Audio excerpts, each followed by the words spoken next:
Mes invités du jour arrivent tout juste de Polynésie. Enfin, quand je dis tout juste, non, parce qu'ils partent demain et ils étaient, ou après-demain, et ils étaient venus en métropole pour aller au voile de Saint-Tropez. Et qui sont-ils? Eh bien, il s'agit de Stéphane Renard, qui est le coordinateur de la TPR, et Violeta Amaru Parado, qui est la présidente de l'association Rayatea Regatta.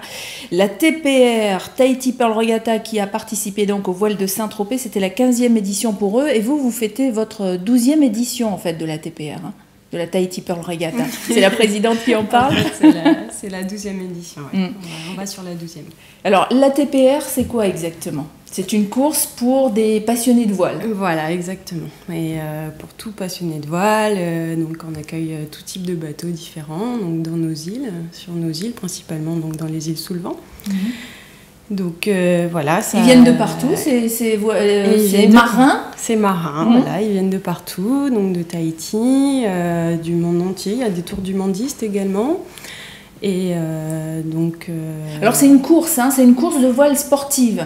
Voilà, la TPR. C'est une régate. Et alors, ils vont dans plusieurs îles, ils font des étapes. Voilà, donc l'idée de la régata, c'est justement d'aller d'île en île tous les jours, de se déplacer dans un port différent en fait tous les jours. Ce qui fait l'originalité de la régate justement et qui permet en même temps justement cet aspect culturel qu'on peut trouver dans chaque île.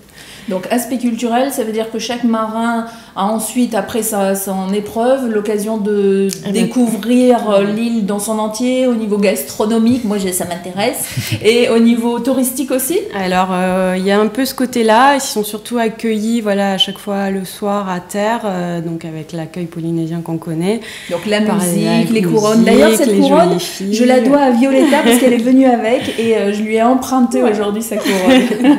Donc ça, c'est important et c'est comme ça qu'on est reconnu ensuite dans le monde entier parce que la TPR est devenue une course internationale. Oui, c'est devenu une course effectivement internationale avec une audience maintenant, une envergure, une notoriété assez importante, notamment aussi parce qu'elle est jumelée avec les voiles de Saint-Tropez, mais parce que chaque soir de la TPR, il y a une ambiance différente, soit dans un grand hôtel à Bora Bora, soit au cœur du village de Whareawaine, avec une ambiance très polynésienne, soit sur un motu où on fait la bringue. Donc des ambiances très marquées et très différentes, différents aspects de la Polynésie. Tout ça étant organisé par Violeta, justement, et puis oui, ça fait une notoriété. Puis, comme beaucoup de grandes régates, là on peut voir à l'écran les voiles de Saint-Tropez, eux reviennent au port chaque soir, donc toujours au même endroit. Donc là, c'est une régate un peu particulière, puisqu'on change de lieu chaque jour et on est dans un spot différent chaque soir. Oui, on enchaîne, hein, on alterne un petit peu sur les photos avec les voiles de Saint-Tropez et la TPR. On va présenter aussi les voiles de Saint-Tropez, puisque vous y étiez. Stéphane, tu veux en parler? Si tu veux, il n'y a pas de souci. Donc les voiles de Saint-Tropez, c'est sans doute l'événement nautique le plus prestigieux et le plus connu au monde aujourd'hui, qui regroupe 320 bateaux maintenant, ce qui fait pratiquement 4500 équipiers sur l'eau, parce que ce sont des grands bateaux, des fois ils sont 20, 25, 30 par équipage. C'est un rêve ça pour la TPR. Oui, parce qu'aujourd'hui vous en êtes à combien de bateaux? Entre 40 et 60 bateaux selon les années. Voilà. Est-ce que on pourrait envisager une centaine de bateaux sur la TPR? C'est un rêve, mais après en pratique... En même temps, non, c'est pas tellement un rêve, hein, parce que c'est trop lourd, trop gros, parce que vu qu'on se change en plus d'endroits, ça devient à chaque fois des mouillages pour 60 bateaux. Quand on a fait les 10 ans, on était 53 bateaux en course, plus tous les bateaux suiveurs et accompagnateurs. Donc à chaque fois, il faut trouver des spots où on peut faire mouiller tous ces bateaux sans trop avoir un impact négatif sur l'environnement. Faut arriver à faire descendre tous ces gens à terre, etc. Donc 4500 équipiers, non, c'est sûr, on n'en veut pas. Et même pour les voiles de Saint-Tropez. On ne rivalisera pas avec les voiles de Saint-Tropez. Mais même eux sont obligés de limiter d'ailleurs. Même eux, ils ont cette année refusé, je crois, 120 ou 130 équipages supplémentaires. Donc ils sont à 320, mais c'est vraiment la limite haute qu'ils peuvent se... Donc voilà, chaque régate a ses limites en fonction de ses... Donc nous, je pense que 60, c'est déjà si on arrive à pérenniser sur 60 bateaux. Peut-être avoir des bateaux de plus en plus sportifs, parce qu'on a eu pendant quelques années, tout le monde est le bienvenu à la TPR, qu'on ait un bateau vraiment affûté pour la régate ou un bateau un peu plus pour y vivre. Mais un voilier de toute façon. Un voilier, ça c'est nécessaire.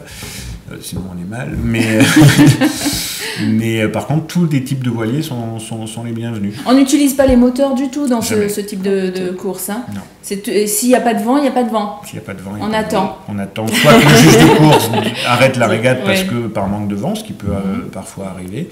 Mais tant que le juge de course maintient la course, s'il y a ce qu'on appelle pétole, donc zéro vent, il faut attendre que le vent revienne et reprenne. Et puis voilà, après c'est justement, ça fait partie des techniques et tactiques que les marins peuvent avoir, savoir s'ils vont se coller à la terre pour essayer de choper un vent de terre ou se coller au large. Et donc certains arrivent à choper du vent. Alors il y a la route du Rhum qui commence là, c'est des vraies épreuves sportives aussi. Est-ce que vous avez des gens qui ont participé ou qui participent à la route du Rhum qui sont déjà venus à la TPR par exemple? Oui, on a eu plusieurs concurrences, soit des gens qui faisaient ce qu'on appelle le Rally World Art, donc des tours du monde qui avaient auparavant avec leur navire, je me souviens de Branek 4 qui était un magnifique trimaran, qui avait fait la route du Rhum. On a eu après des noms illustres, Olivier de Kersauzon qui a été parrain de la Tahiti Pearl Regatta. Maintenant c'est Laurent Bourgnon depuis 2 ans qui nous aide, qui nous soutient, qui nous apporte vraiment un savoir-faire, une expérience, une expertise sur ça.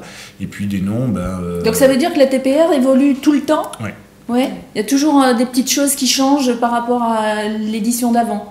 On essaye, oui, c'est le but. On essaye d'apporter un peu plus, et notamment quand on vient dans des événements comme les voiles de Saint-Tropez, forcément ça nous amène aussi plein d'idées. Donc ça veut dire que la prochaine édition, il y aura encore des surprises. Bon. On va regarder l'ambiance d'une TPR, voir comment ça se passe une TPR, donc la Tahiti Pearl Regatta, cette course de voile sportive. Donc ça c'est pour tous les amoureux de la voile. On regarde ça et puis on reparle des voiles de Saint-Tropez.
Ça vous a plu de voyager, j'espère, parce que nous aussi, ça nous a plu de voir ces images de la TPR, la Tahiti Pearl Regatta. Donc, quel intérêt vous avez, vous, par exemple, de participer aujourd'hui au voile de Saint-Tropez, puisqu'on disait tout à l'heure que finalement, votre objectif, c'est pas forcément d'avoir encore plus de voiliers, alors que vous en êtes à une trentaine, quarantaine de participants. Donc, c'est quoi le principe de participer au voile ? Tu veux répondre, non? Donc le principe de participer au voile, il est basé, déjà construit sur un échange d'équipage, c'est-à-dire que le gagnant de la Société nautique de Saint-Tropez, des voiles de Saint-Tropez, vient faire la Tahiti Pearl Regatta depuis 5 ans, et depuis 5 ans, le gagnant de la Tahiti Pearl Regatta a l'occasion de régater donc, au voile de Saint-Tropez. Donc c'est un échange d'équipage qui est organisé. Le deuxième challenge important pour nous, c'est un challenge sportif, celui-là, pour faire monter le niveau et le plateau sportif de Polynésie. Puisque le juge de course principal des voiles de Saint-Tropez vient faire responsable de course et directeur de course aussi sur la Tahiti Pearl Regatta maintenant depuis 3 ans. Ah oui, donc au niveau technique, c'est vraiment quelque chose de... De plus en plus, effectivement, ça devient une très course professionnelle. Voilà, qui se professionnalise. Aujourd'hui, on a deux grandes catégories. Une catégorie pour ce qu'on appelle les cruisers, ceux qui sont plus en mode vacances. En mode vacances. Et puis, par contre, une catégorie vraiment racing, où là, les gens viennent vraiment sur des régates sportives extrêmement pointues. D'autant que vous leur proposez aussi une épreuve technique. On a vu tout à l'heure, banana, c'était quoi, la banane parcours banane. Les parcours bananes, qui sont des parcours olympiques, en fait, qui sont des parcours assez techniques, et qui ont lieu maintenant, il y en a 3 pendant les 4 jours que durent les épreuves de régate. Il y a 3 matins où les concurrents doivent faire ce qu'on appelle les bananes. Et là, en plus, dans des lagons magnifiques différents, une banane à Bora Bora, une banane à Rayateata, ou une banane à Wainé, c'est magnifique. Alors, les voiles de Saint-Tropez sont terminées, donc vous allez rentrer en Polynésie. Vous allez revenir bientôt ? Revenir où ?